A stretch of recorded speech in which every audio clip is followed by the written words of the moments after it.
Hi, I'm Peter, and on this beautiful morning I'm going to take you on a walk around Gadley Wood. Gadley Wood is one of 9 woods that BCA owns and manages in Buxton for the public benefit. BCA is the leading environmental charity in Buxton, working to conserve and enhance the beautiful buildings, townscape and environment of our town. These rather lovely stepping stones lead on into this hidden gem of Buxton's woods. Most people will walk straight past Gadley without ever bothering to come through it. But I challenge you, step across these stepping stones and come into another world.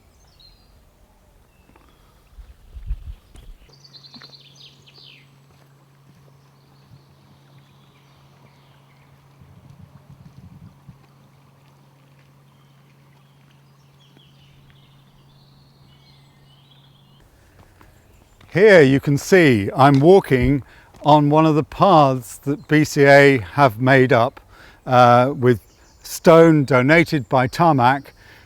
We've worked really hard on improving many kilometres worth of paths in our woods to make sure that they're easy for people to walk through and that they're not a quagmire in the winter. But at this point in the wood, I'm actually going to leave this and go off the beaten track for a moment.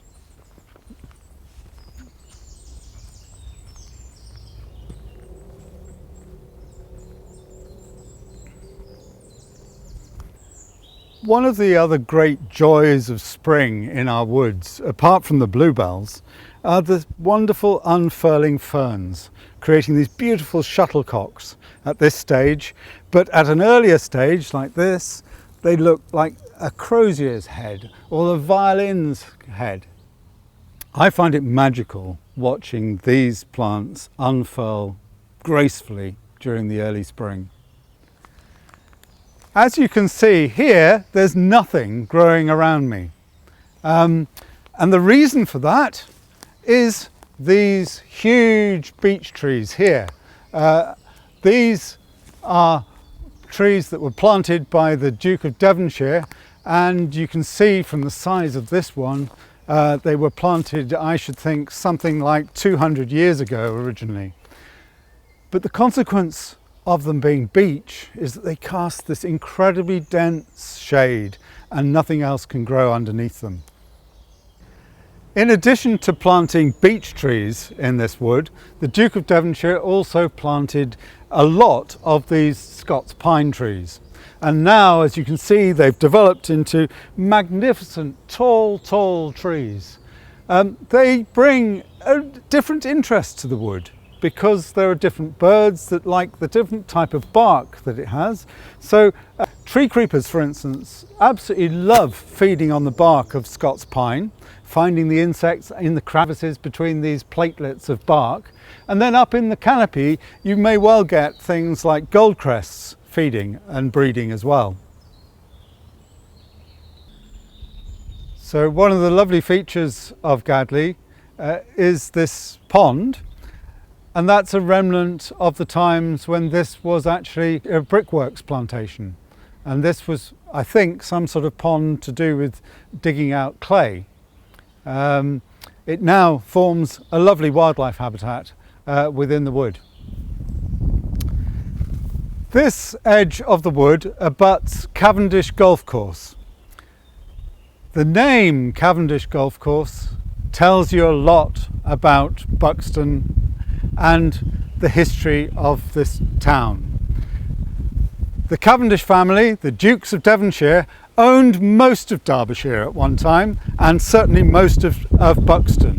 They certainly owned this land that we're standing on here, the old brickworks.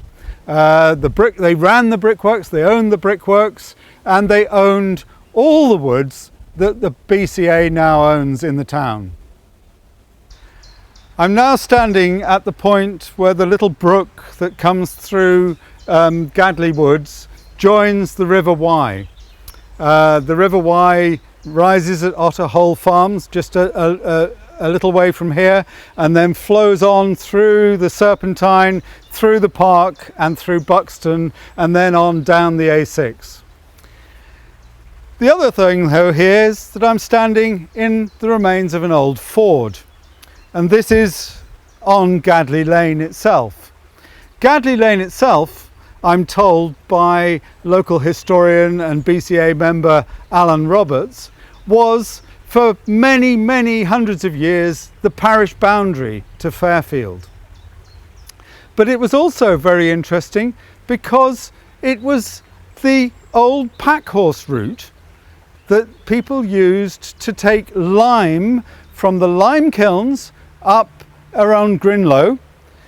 They came all the way down here along Gadley Lane and then up to Long Hill and over Long Hill to Manchester. So that was the route in which they took the lime from Buxton that helped build Manchester, the mills of Manchester, and the first industrial city in the world.